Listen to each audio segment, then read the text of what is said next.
नमस्कार नगरजनों।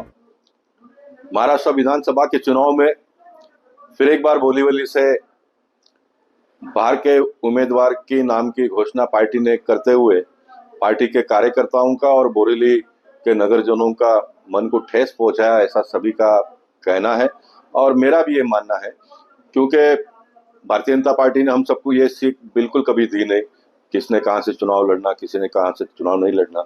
लेकिन बोरीवली के लोग जब गिनाते हैं कि आपने पहली बार विनोद तावड़े जी को लाया, उसके बाद में आपने सुनील राणे जी को लाया, उसके बाद में लोकसभा के चुनाव में आपने पीयूष गोयल जी को लाया और आप ये चौथी बार फिर वापस संजय उपाध्याय जी के रूप में आपने चौथी बार लाया। लोगों का ये भी कहना था कि विनोद तावड़े जी को जब आपने लाया तो आप सांसद के रूप में काम करते थे, हमने चला लिया।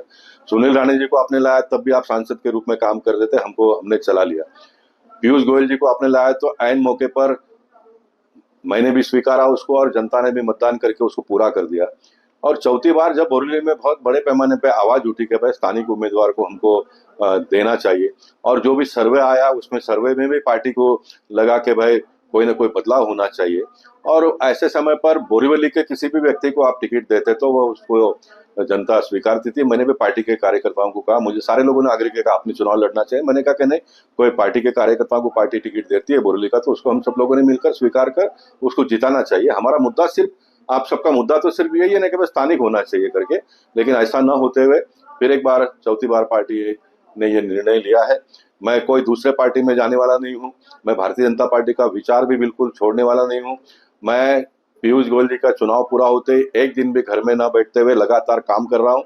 आज सवेरे में विनोद सेलार जी, योगेश सागर जी, मनीषा ताई चौधरी जी, प्रकाश सुरवे जी, इन चारों लोगों का फॉर्म भरकर पीयूष गोयल जी के साथ में मैं जिला ऑफिस में मीटिंग के लिए गया।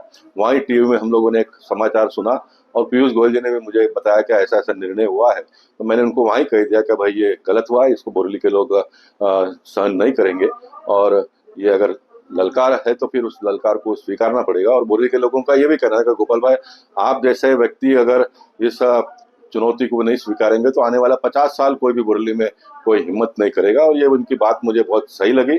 और जिस तरह से 35 साल प्रतिनिधित्व जीवन में लोगों ने मेरा साथ दिया तो मैंने भी उनकी बात को सुनना चाहिए, ऐसा मुझे लगा। इसलिए कल सवेरे हम पोईसर जिमखाना से 10 बजे फॉर्म भरने के लिए जा रहे। आप सब आशीर्वाद देने के लिए आइए, यही मैं आप सबसे निवेदन करता हूँ। बहुत बहुत धन्यवाद।